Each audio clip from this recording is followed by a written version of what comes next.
Keystone presenting Vira, truly independent AI homes. 0% no other charges. போரூருக்கே இது புதுசு.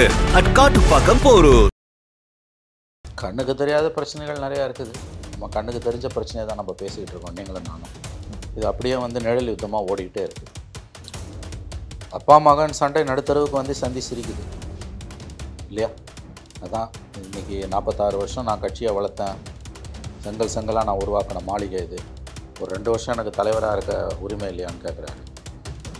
மகன் நான் தான் தலைவர்ன்றாரு. இதெல்லாம் ரொம்ப அவலமான விஷயம் கோகன். இதெல்லாம் கேள்வி கொட்டி சிரிக்கிறாங்க மக்கள். மீடியாவுக்கு தீனி போடுற மாதிரி ஆகி, மீடியாவுக்கு தீனி தான் போடுறாங்க. நமக்குள்ளே இருக்க வக்ரமான உணர்வுகளுக்கு இது தீனி போடப்படுது. அப்பாவும் மகனும் அடிச்சுது. அங்கே என்ன நடந்ததுன்றதை பற்றி சில தனி நபர்கள், பாமகவில் ஒரு காலத்தில் இருந்தவர்கள், வன்னியர் சங்க பிரதிநிதிகள் சமூக வலைதளங்களில் பேசுனது எல்லாமே கிட்டத்தட்ட உண்மைன்னு இப்போ வந்துடுச்சு. பாமக வாக்காளர்கள் ஒன்றும் ராமதாஸுக்கும் அன்புமணிக்கும் அடிமைகள் இல்லை. அவனுக்கு சுயமரியாதை இருக்குது. நீங்கள் என்ன தான் பெரிய தலைவராக இருந்தாலும் ராமதாஸ் இல்லைன்னா அன்புமணி ராமதாஸ் இல்லை. இன்றைக்கி சொன்னார்ல, உன் பேருக்கு பின்னால் எதுக்கு என் பேரை போட்டுக்கிறேன்? நியாயமான கேள்வி. நீங்கள் என்ன சுயம்பா? உங்கள் அப்பா இல்லைன்னா நீங்கள் எங்கே இருந்திருப்பீங்க? அவர் உருவாக்கின கட்சி சார் இது. முகுந்தனா அப்பாயின்மெண்ட் பண்ணதான் அன்புமணிக்கு பிரச்சனை. கரெக்டுங்க. அந்த இடத்துல வேற ஒரு எளிய தொண்டரை இளைஞரணி தலைவராக நியமிச்சிருந்தாரு அப்படின்னா பிரச்சனையே இல்லை. இவர் எளிய தலைவர் அன்புமணி. இவர் அப்படி நான் கட்சிக்காக கீழே கஷ்டப்பட்டு அடிபட்டு உதப்பட்டு 87 மரம் வெட்டி போராட்டம் நடத்தும்போது எம்ஜிஆர் பீரியடில் துப்பாக்கியில் சுட்டுக் கொல்லப்பட்டாங்களே 21 பேர். அதில் குண்டடிப்பட்டவர் அவர். இதில் கட்சிக்காக எத்தனை தடவை இவர் ஜெயிலுக்கு போயிருக்காரு? பெரியவராக ஜெயிலுக்கு போயிருக்காரு. இவர் எத்தனை தடவை போயிருக்காரு? முகுந்தன் நியமனம் பண்ணதெல்லாம் ஒன்றும் பிரச்சனை கிடையாது. முகுந்தன் வேணும்னு ராமதாஸ் சொல்கிறதுக்கும் முகுந்தன் வேணான்னு சொல்கிறதுக்கும் உண்மையான காரணம் என்ன? அது அப்பாவும் சொல்ல மாட்டேன்றாரு, குட்டியும் சொல்ல மாட்டேன்றாரு. இப்போ நீங்கள் சொல்கிற பார்த்தா வட மாவட்டங்களில் வலுப்பெறுகிறாரா விஜய்? எஸ், அது ஆல்ரெடி விக்ரவாண்டி அக்டோபர் 27 கூட்டத்திலே தெரிஞ்சு. அவர் பாமக ஓட்டை உடைக்கிறார், விசிக ஓட்டை உடைக்கிறார், நாம் தமிழர் ஓட்டை உடைக்கிறார், பெரிய அளவில் உடைக்கிறார்.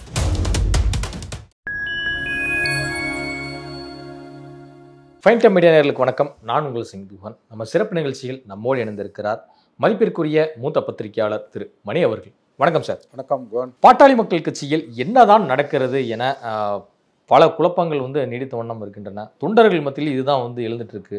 ஒரு பக்கம் மருத்துவர் ராமதாஸ் அவர்கள் பயங்கரமான ஒரு விஷயங்களை பேசுறாரு. இன்னொரு பக்கம் அன்புமணி அவர்கள் எங்களுடைய குலதெய்வம் ராமதாஸ் தான், அவர் காட்டிய வழியில் தான் இன்னமும் நாங்கள் பயணிப்போம் அப்படின்னு சொல்லிட்டு அவர் ஒரு பக்கம் கட்சி நிர்வாகிகளை அழைத்து கூட்டம் நடத்துறதையும் பார்க்குறோம்.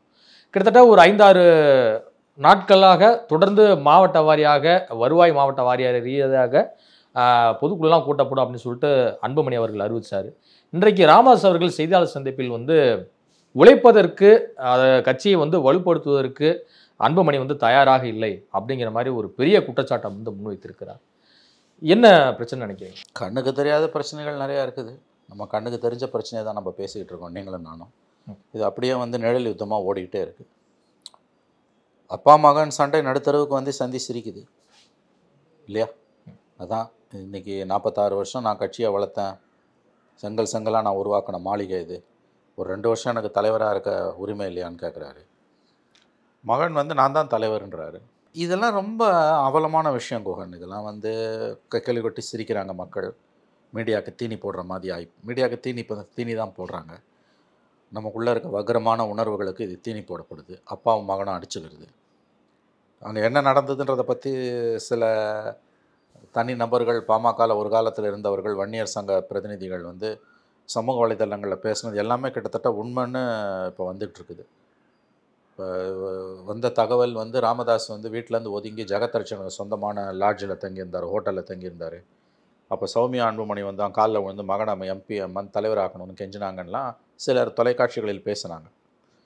இன்றைக்கி அது உண்மைன்னு அவரே சொல்கிறார்.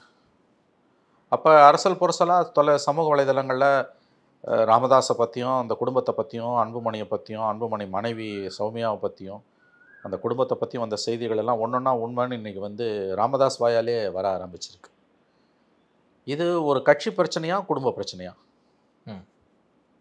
முதல்ல இது அடிப்படையில் ஃபேமிலி இஷ்யூவா, பொலிட்டிக்கல் இஷ்யூவா?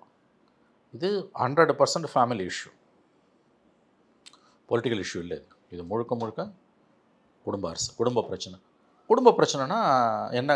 என்ன பிரச்சனை? குடும்பத்தில் என்ன பிரச்சனை? இல்லை, குடும்ப பிரச்சனைனா ஏன் மீடியாவுக்கெல்லாம் கொண்டு எக்ஸாக்ட் செய்தியை சொல்லணும்? ஏன்னா குடும்ப பிரச்சனையா, அரசியல் பிரச்சனையா ராமதாஸ் மாத்துறாரு. கட்சிக்குள்ளே ராமதாஸோட தலைமையை யாருமே கேள்வி கேட்கல, அன்புமணியோட தலைமையை யாருமே கேள்வி கேட்கல.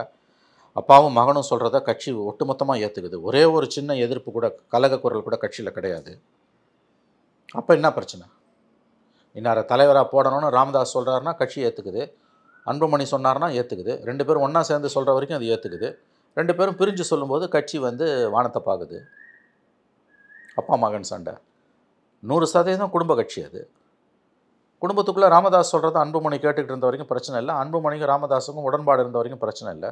இப்போ மோதல் முத்தி நடுத்தருக்கு வந்து சந்தி சிரிக்குது. என்ன பிரச்சனை உங்களுக்குள்ள?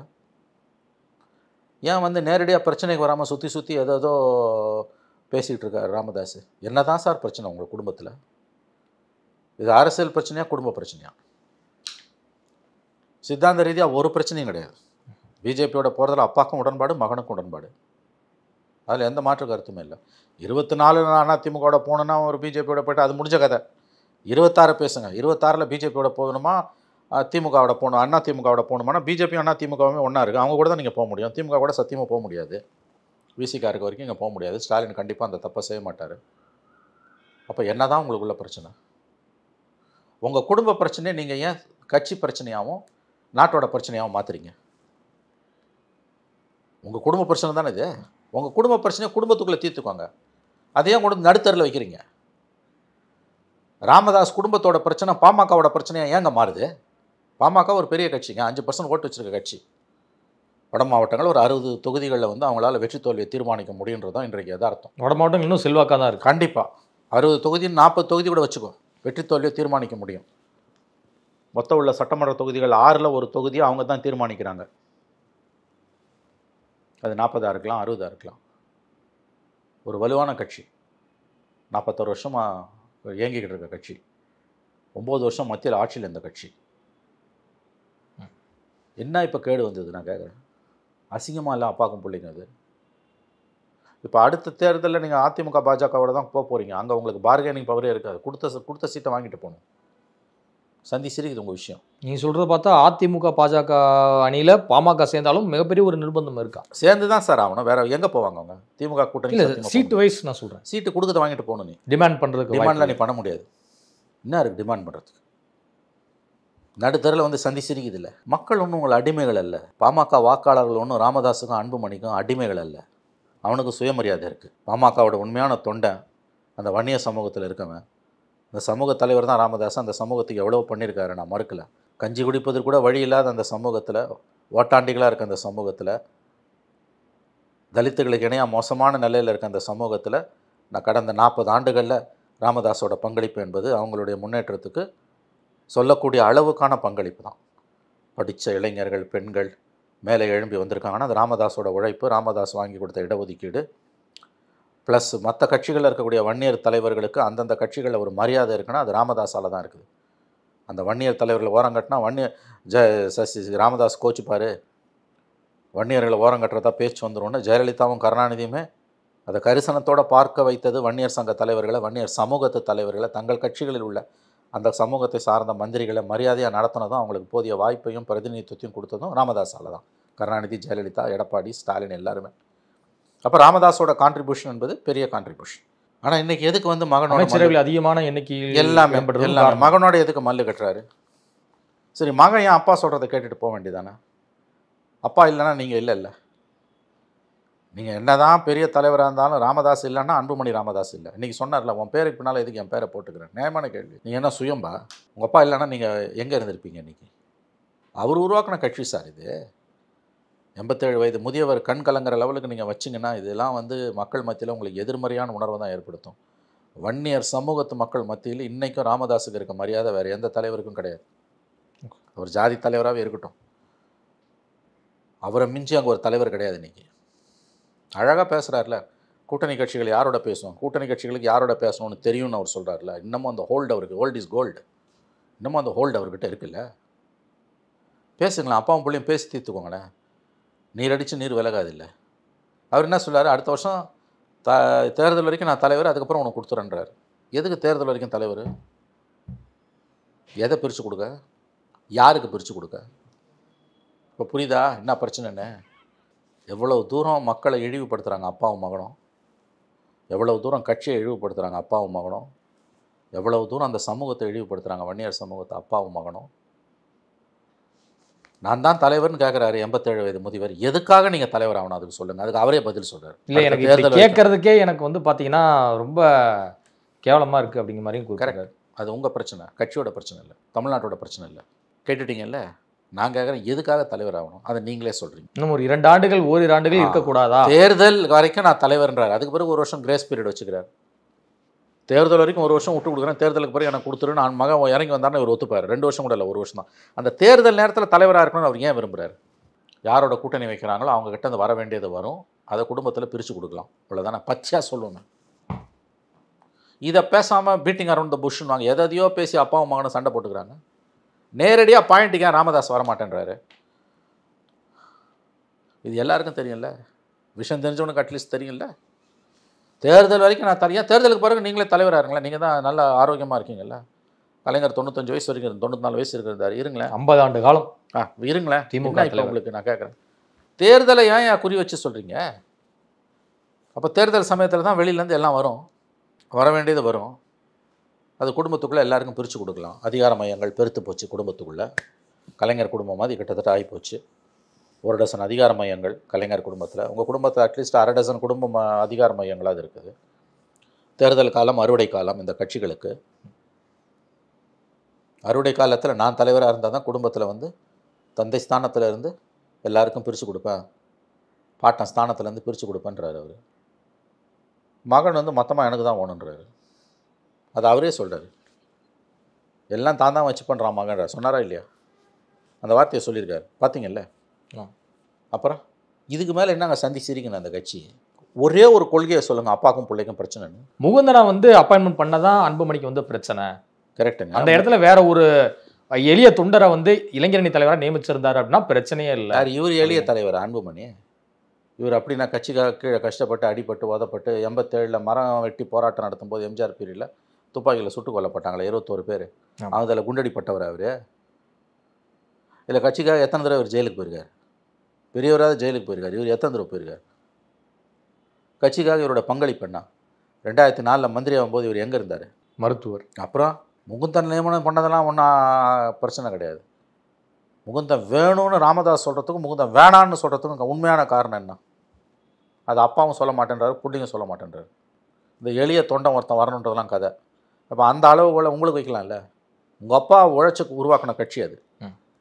இன்னைக்கு அதான் உங்கள் அப்பா பாட்டாளி.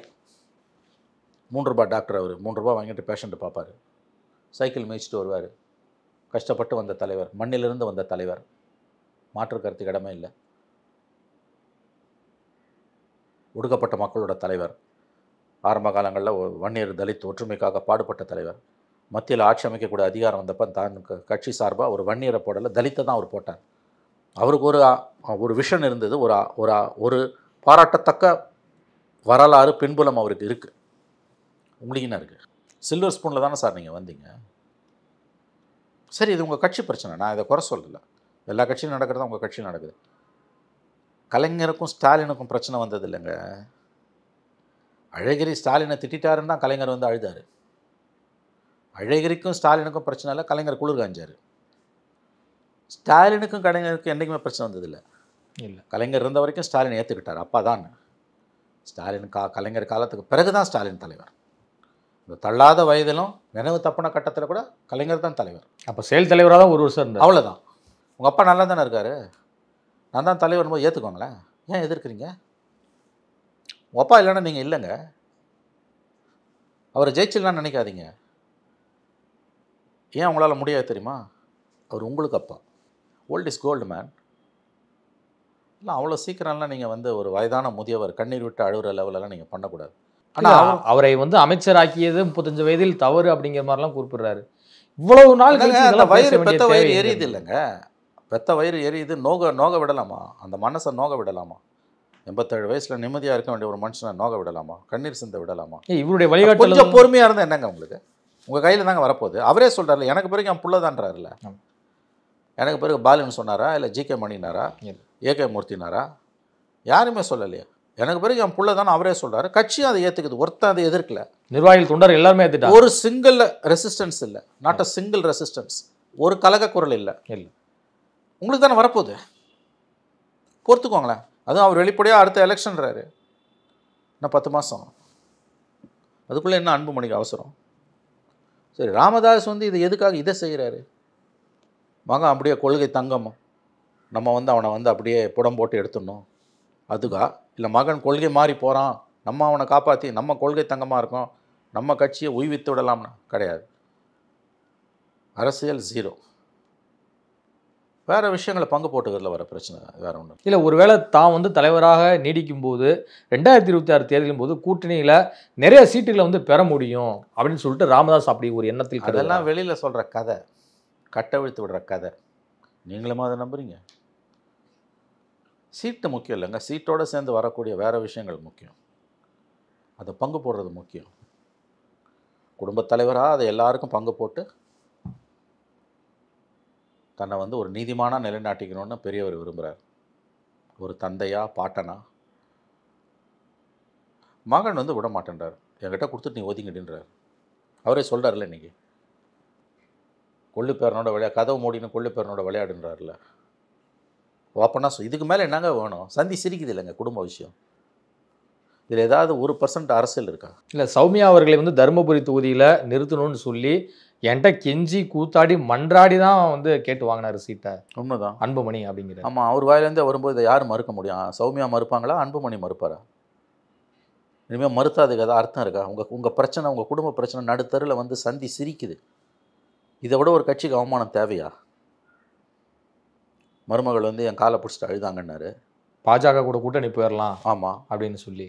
அப்புறம் நான் ஜகத் ரூமில் தங்கியிருந்தேன், அங்கே வந்து அங்கே மருமகள் வந்து மாமா அடுத்த புதன்கிழமை நல்ல நாளாக இருக்குது, தலைவர் ஆக்கிடலான்னா எல்லாத்தையும் போட்டு உடைக்கிறாரு. இல்லை, பின்னூட்ட அரசியல் எல்லாம் பொதுவெளிக்கு வந்துடுச்சு இல்லை, நடுத்தருக்கு வந்து நாறுது இல்லை. இது எல்லாமே குகன் எதுக்கு நடக்குது? அதுதான் நான் கேட்குறேன். இது எல்லாமே ஏதோ ஒரு அரசியல் இஷ்யூவில், பொலிட்டிக்கல் இஷ்யூவில் நடக்குதுன்னா நம்ம அதை குறை சொல்கிறதுக்கு கூட எதுவுமே கிடையாது.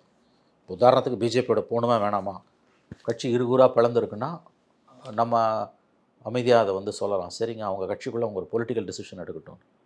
அந்த மாதிரி எதுவுமே கிடையாது. 24 பிஜேபியோட போனால் தான் வேணான்னு பெரியவர் சொன்னாரே வழி, 26 போகிறதுல அவருக்கு எந்த ஆட்சேபனையும் இல்லை. ஏன்னா ஆப்ஷனே கிடையாது. 24 அவர் ஏன் வேணான்னு சொன்னார்னா பிஜேபி எதிர்ப்பெல்லாம் கிடையாது. தமிழ்நாட்டில் ஒரு தெருவில் இருக்க லேம்ப் போஸ்ட்டை கேட்டால் கூட ஆன்டி பிஜேபி.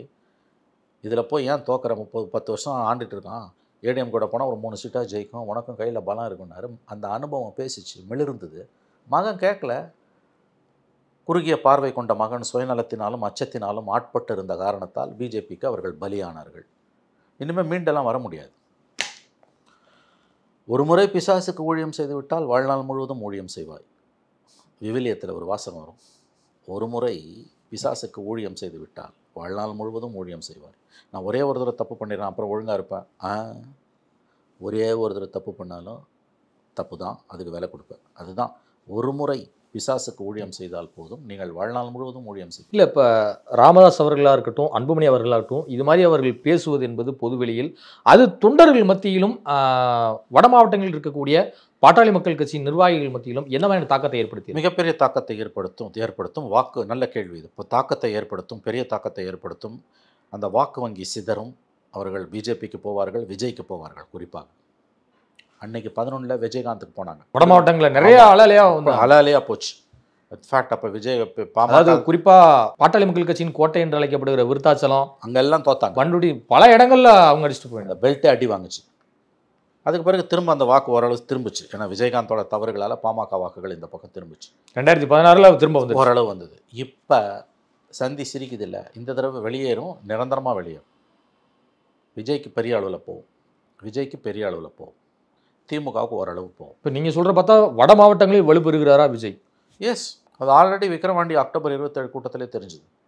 அவர் பாமக ஓட்டை உடைக்கிறார், விசிக ஓட்டை உடைக்கிறார், நாம் தமிழர் ஓட்டை உடைக்கிறார், பெரிய அளவில் உடைக்கிறார். செல்வாக்கு பெற்றிருக்கிறார். இந்த விஷயம் இப்போ அப்பா மகன் சண்டையில் இன்னும் பாமக ஓட்டு அந்த பக்கம் நகரும், டிவிகே பக்கம் நகரும். அப்படியே நகரும். நான் சொல்கிறேன், அதாவது இந்த தேர்தலில் நகரும், 26 நகரும். விஜயகாந்த் மாதிரி விஜய் இருந்தார்னா 29 எப்படி வேணால் போகலாம். அது விஜயகாந்த் மாதிரி கெடுத்துக்கிட்டாருன்னா திரும்ப வாக்குகள் பின்னோக்கி போகும். இல்லை ஒழுங்காக இருந்தார்னா அவங்ககிட்ட ஸ்டே பேக் ஆகும். அதாவது அப்பா மகன் சண்டை என்ன பாதிப்பை வன்னியர் வாக்கு வங்கியில் ஏற்படுத்தும்ன்றதான் உங்கள் கேள்வி. கரெக்டாக பெரிய அளவில் ஏற்படுத்தும். மக்கள் ஒன்றும் உங்கள் அடிமைகள் அல்ல. இல்ல இவரு கிட்டத்தட்ட ஒரு 40 நிர்வாகிகளை நீக்கி இருக்கிறாரு. அவர் வந்து கிடையாது, ஏற்கனவே நியமிக்கப்பட்ட நிர்வாகிகள் தான் அன்புமணி அவர்கள் கையெழுத்து போட்டே நிறைய இதை அவங்கள்ட்ட கொடுக்குறாரு. நீங்க தான் மாவட்ட செயலர், நான் தான் தலைவர், உங்களை யாரும் ஒன்றும் பண்ண முடியாது, பொதுக்குழுவை கூட்டி நீங்க தான் என்ன தலைவராக தேர்ந்தெடுத்தீங்க, நான் சொல்றதா சட்டம் அப்படிங்கிற அவரு சொல்றாரு. இன்னொரு பக்கம் ராமதாஸ் அவர்கள் நீக்கிக்கிட்டே இருக்கிறாரு. தற்போது பாட்டாளி மக்கள் கட்சியின் வழக்கறிஞர்கள் சமூக நீதி பேரவை தலைவராக இருந்த பால் அவர்கள் நீக்கப்பட்டிருக்கிறார். கோபு அப்படிங்கிறவர் வந்து கொண்டு வந்துப்பட்டிருக்காரு. ஆனா அன்புமணி என்ன சொல்றாருன்னா, வழக்கறிஞரா இருக்க கூட அவருக்கு வந்து தகுதி இல்லை, அவர் வந்து பாமகவின் வழக்கறிஞர்கள் சமூக நீதி பேரவை தலைவரா அப்படிங்கிறது கேள்வி. அதான் அப்பா மகன் சண்டை. இது அப்பா மகன் சண்டை. இது இப்படியே ஓடும். நீயா நானா பார்த்துடலான்றார் ராமதாஸ். இப்போ தேர்தலில் இது என்ன பாதிப்பு ஏற்படுத்தும், அதுதான் உங்கள் கேள்வி. முதல்ல இவங்களுக்கு தேர்தலில் அதிமுக பாஜக கூட்டணியில் பெரிய மரியாதை இருக்காது, கொடுக்குற சீட்டை வாங்கிட்டு போகணும். அப்படியே இவங்களுக்கு கிடைக்கிற, இவங்க நினைக்கிறதுல சீட்டு கிடைச்சா கூட கீழே ஓட்டு ட்ரான்ஸ்ஃபர் ஆகாது. இது பாமக வாக்கு வங்கியை சிதைத்து கொண்டிருக்கிறது. எதுக்கு இவங்களுக்கு ஓட்டு போகணும்னு நினைப்பான்ல, அதை தான் நான் சொல்கிறேன். ஆல்ரெடி விஜய் கெடுத்துக்கிட்டு இருக்காங்க. சீரியஸ்னஸ் தெரியாமல் ராமதாஸும் சின்னவரும் பெரியவரும் விளையாடிட்டு இருக்காங்க. ஆல்ரெடி விஜய் இவங்க ஓட் பேங்கை பெரிய அளவில் உடச்சிக்கிட்டு இருக்காரு. அது புரியாமல் இவங்க ஆடிட்டு இருக்காங்க. 30 சீட்டு கொடுத்தாலும் தோப்பாங்க, பெரிய அளவில் தோல்வியை தழுவாங்க. இதை பார்க்குற மக்களுக்கு ஒரு எண்ணம் இருக்காது. இல்லை 2009 பாமகவோட ஹிஸ்ட்ரி கொஞ்சம் கீழே தானே போகுது. அந்த 2014 தருமபுரி இளவரசன் திவ்யா விஷயத்தில் மட்டும் கொஞ்சம் தப்பிச்சாங்க. அதுக்கு பிறகு அதே இடத்துல 19 தோத்தாங்க. 21 4 சீட்டு தான், 24 சைபர், 21 5 எம்எல்ஏ சைபர் 5 சீட்டு, 21 24 சைபர், 19 சைபர், 16 சைபர். பல பாராளுமன்ற தேர்தல்கள் 0 ஆயிடுச்சு. சைபர் 11 3 சீட்டு, 9 சைபர். இந்த வீழ்ச்சி 2009 தொடங்குச்சு. எப்பேற்பட்ட முட்டாள்தனத்தை பண்ணாங்க. 2004-09 முழு 5 வருஷம் மன்மோகன் சிங் கவர்மெண்ட்டில் பதவி வகிச்சிட்டு மார்ச் 1 2009 நோட்டிஃபிகேஷன் வந்தான்னு 2ஆம் தேதி ரிசைன் பண்ணிட்டு 3ஆம் தேதி போய் ஜெயலலிதா கிட்ட சேர்ந்தாங்க. சைபர் ஆச்சு. ஜெயலலிதா அதிமுக 9 சீட்டு ஜெயிச்சது, மதிமுக 1, சிபிஐ சிபிஎம் 1, 12 சீட்டு அவங்க ஜெயிச்சாங்க. இவர் 7 சீட்டு கொடுத்து 7 சைபர். அவங்க 3 வாங்கி கூட ஒன்று ஜெயிச்சாங்க. இவர் அதே ஏடிஎம்கேல நின்றுந்தா கூட 11 ஓரளவு ஜெயிச்சிருப்பாரு. மறுபடியும் ஒரு பெரிய பல்ட்டி அடிச்சார். 11 மறுபடியும் ஜெயலலிதா கிட்ட அந்த வேலைக்கு கருணாநிதிட்டு போனார். 30 சீட் வாங்கி 3 சீட்டு ஜெயிச்சார். அதுக்கு பிறகு 13 இளவரசன் திவ்யா விஷயத்தை கையில் எடுத்து தலித் அல்லாத ஒரு கூட்டமைப்புன்னு ஒன்று ஏற்படுத்தி அப்பட்டமான சாதி அரசியலை, தலித்துகளுக்கு எதிரான அரசியலை, சட்டப்படி தண்டனை பெறக்கூடிய காரியத்தை பண்ணார். 14 எலெக்ஷனில் சைபர் அன்புமணி ஜெயிச்சார், தருமபுரி இஷ்யூவால். 16 மாற்ற முன்னேற்றம் அன்புமணி சைபர், 19 அன்புமணி அதே தருமபுரியில் சைபர், 21 5 சீட்டு, 24 சைபர். இப்போ நடக்கிற சண்டையில் 26 படுமோசமான தோல்வியை தழுவார். இப்போ பாமகவுக்கு வலுவான வாக்கு வங்கியாக இருக்கக்கூடிய தருமபுரி நாடாளுமன்ற தொகுதியை இவங்க கையை விட்டு போயிடுச்சு. ஆமாங்க, போயிடுச்சு. இல்லை, அந்த அம்மா தோத்துட்டாங்க. அதிமுகவோட போயிருந்தா 3 சீட்டு ஜெயிக்குது, கிளியராக 3 சீட்டு ஜெயிக்குது. அதைத்தான் அவர் சொல்கிறார். குறுகிய பார்வை கொண்டு வேறு சில நலன்களுக்காக அந்த பக்கம் போனாங்க, இன்னைக்கு அனுபவிக்கிறாங்க. இப்போ பொதுக்குழுவை கூட்டுவது தான் யார், அந்த பொதுக்குழு உறுப்பினர்கள் யார் தலைமையில் தான் வந்து கூட்டத்தில் கலந்து கொள்ள போகிறாங்கன்னு நினைக்கிறேன். தெரியலங்க. கட்சி அன்புமணி கிட்ட கண்ட்ரோல் இருக்குது. கட்சி நிர்வாகிகள் தேர்தல் ஆணைய விதிப்படி பாமக நிர்வாகிகள் அன்புமணி கண்ட்ரோலில் இருக்காங்க. ஆனால் வன்னியர் சங்க பிரதிநிதிகளும் தலைவர்களும் ராமதாஸ் கிட்ட இருக்காங்க. கட்சி அன்புமணி கிட்ட இருக்குது, ஜாதி ராமதாஸ் கிட்ட இருக்குது. அவர் கூட்டின மாவட்ட செயலாளர்கள் 210 பேரில் 8 பேரோ 10 பேரோ வந்தான், ஹார்ட்லி 5% கீழே. ஆனால் அவர் கூப்பிட்ட வன்னியர் சங்க தலைவர்கள் கூட்டத்தில் 68 பேரில் 58 பேர் வந்திருக்கோம். ஜாதி அவர் கையில் தான் இருக்குது, சமூகம் அவர் கையில் தான் இருக்குது. ஒரு அழகான கேள்வி, அழகான பதில் இது. நீங்கள் அப்பாவும் மகனும் சண்டை போட்டிங்கன்னா கூட்டணி கட்சி தலைவர்கள் யார்கிட்ட வந்து பேசுவாங்க? ஒரு கேள்வி கேட்கப்படுது இன்னைக்கு. கூட்டணி கட்சி தலைவர் ராமதாஸ் அவர்கள்ட்ட தான் வந்து பேசுவாங்க. அவர் சொல்கிறார், கூட்டணி கட்சி தலைவர்களுக்கு தெரியும் யாருடன் பேச வேண்டும் என்று. யாராவது அன்புமணிக்கிட்ட போய் பேசுவாங்களா? பேச மாட்டாங்க. அப்போ யானை தலையில் மண்ணள்ளி போட்டுக்குது. இதை விட முக்கியமானது நீங்கள் கேட்ட கேள்வி தான், அந்த வாக்கு வங்கி எங்கே போகும்? இப்போ நம்ம எல்லாரும் அன்புமணி கை ஓங்குமா, ராமதாஸ் கை ஓங்குமா, ஜிகே மணி யார் பக்கம் இருப்பார், இப்படி தான் பேசுகிறோம். ஆக்சுவல் பாமக வாக்கு வங்கி என்னவாக போகுது? இந்த ஓட் பேங்க் எங்கே போக போகுது? 5% என்ன ஆகும்? 4%. அது எங்கே போகும்? அது கணிசமான அளவு டிஸ்டர்ப் ஆகும். அப்பவும் பிள்ளையும் அடிச்சுக்கும் போது கேடர்ஸ் வந்து இதாகிடுவாங்க, பேஃப்லிங்னுவாங்க, அப்படியே திசை தெரியாமல் நிற்பான். அது எலெக்ஷன் நெருங்குது. புரியுதா நான் சொல்றது? உண்மையான கட்சி தொண்டை சீக்கிரமாக சமாதானப்படுத்த வேண்டிய நேரம். நிற்பாங்க, திக்குமுக்காடி நிற்பான். குழப்பம் வரும். குழப்பம் வந்ததுன்னா புதுசாக வர பிளேயர்ஸுக்கு நல்லது. அப்பனும் வேணாம், புள்ளியும் வேணாம், பாமக வேணாம், போடாங்க. அவங்க அறுவடை செஞ்சுட்டு போயிடுவாங்க. அதாங்க அவர் போன ப்ரெஸ் மீட்டுக்கு முந்தின ப்ரெஸ் மீட்டு முதல் ப்ரெஸ் மீட் இந்த வியாழக்கிழமை ப்ரெஸ் மீட் கொடுக்குறாரு. போன வாரம் கொடுக்கல, அதுக்கு முன்னால் 2 கொடுத்தாரு. முதல் ப்ரெஸ் மீட்டில் சொன்னார்ல, அன்புமணியும் சௌமியாவும் ஆளுக்கு ஒரு காலை பிடிச்சிட்டு அழுதாங்க, பிஜேபியோட போகலன்னா நீங்கள் எனக்கு கொல்லி வைக்கணும்னு அன்புமணி சொன்னாருன்னு. ராமதாஸ் அப்பயே முடிவு பண்ணார், கொல்லி வச்சிடலாம். பிள்ளைக்கு கொல்லி வைக்க முடியாது எப்படி பார்த்தாலும், கட்சி கொல்லி வைக்கலான்னு பாமக கொல்லி வச்சிட்டார். இன்றைக்கி ஏதோ புலமைன்னு கிடக்கிறாரு. அவர் ஏற்கனவே பாமக கொல்லி வச்சிட்டார். இவ்வளோ சண்டைக்கு பிறகு அந்த கட்சியில் இருக்கக்கூடிய ஓட் பேங்க் செதறுமா செதறாதா? சிச்சி அப்படின்னு சொல்லிப்பாங்கல்ல. இத்தனை குற்றச்சாட்டையும் வெளியிலேருந்து எவனாவது வச்சானோ ஓகே, சொந்த அப்பாவே புள்ள மேலே வைக்கிறார். இன்றைக்கி என்ன சொல்லார், எனக்கு பிறகு என் புள்ள தான்றார். என்ன இது உங்கள் குடும்ப சொத்தா? இது சொத்து தான். எனக்கு பிறகு ஸ்டாலின் தானே கலைஞர் வாயிலேருந்து வரல, கட்சி முடிவு செய்யணும். கடைசி வரைக்கும் அப்படி தானே இருந்தது. எனக்கு பிறகு என் புள்ள தான், நீங்களாவே முடிச்சு விட்டுட்டீங்க, பட்டாபிஷேகம் நடத்தியாச்சு. சரி மொத்தமாக தான் கொடுத்துட்டு போங்களேன், என்ன தான் இப்போ உங்களுக்கு மகன் தானே, அதுக்கும் மீசைக்கும் ஆசை கூழுக்கும் ஆசைன்றது. இல்லை, குருமூர்த்தி அவர்களும் சைதை துரைசாமி அவர்களும் பாஜக சார்பிலோ அமித்ஷா சார்பிலோ பேச வரல, தனிப்பட்ட ரீதியில் வந்து என்ன வந்து சந்திச்சாங்க. இங்கே நடக்கக்கூடிய பிரச்சனைகளை வந்து சீக்கிரம் தீர்த்துருங்க அப்படிங்கிற மாதிரி தான் சொல்லிட்டு போனாங்க, தவிர வேறு எதுவுமே கிடையாது அப்படிங்கிறாங்க. இப்போ குருமூர்த்தி வந்த காரணத்தை இப்போ உடச்சிட்டாருன்னு எடுத்துக்கலாமா? ஆமாங்க, பாஜக சொல்லி போனாரா சொல்லாமல் போனாரான்றது செகண்டரிங்க. ஒரு காம்ப்ரமைஸுக்கு போனார் குருமூர்த்தி. இந்த மாதிரி பல பணக்கார குடும்பங்களில் நாடு தழுவிய அளவில் பண்ணியிருக்காரு கடந்த 40-50 வருஷமாக. கோயங்கா ஃபேமிலியில் பண்ணார், இந்தியன் எக்ஸ்பிரஸ் கோயங்கா ஃபேமிலியில். அதே மாதிரி வந்து கிர்லோஸ்கர் ஃபேமிலியில் பண்ணார், பஜாஜ் ஃபேமிலியில் பண்ணார். இங்கே தமிழ்நாட்டில் பண்ண முடியல, அதான் சிக்கலை. இதுவரை உங்கள் பல்வேறு கருத்துக்களை உங்களுக்கு நன்றி சார்.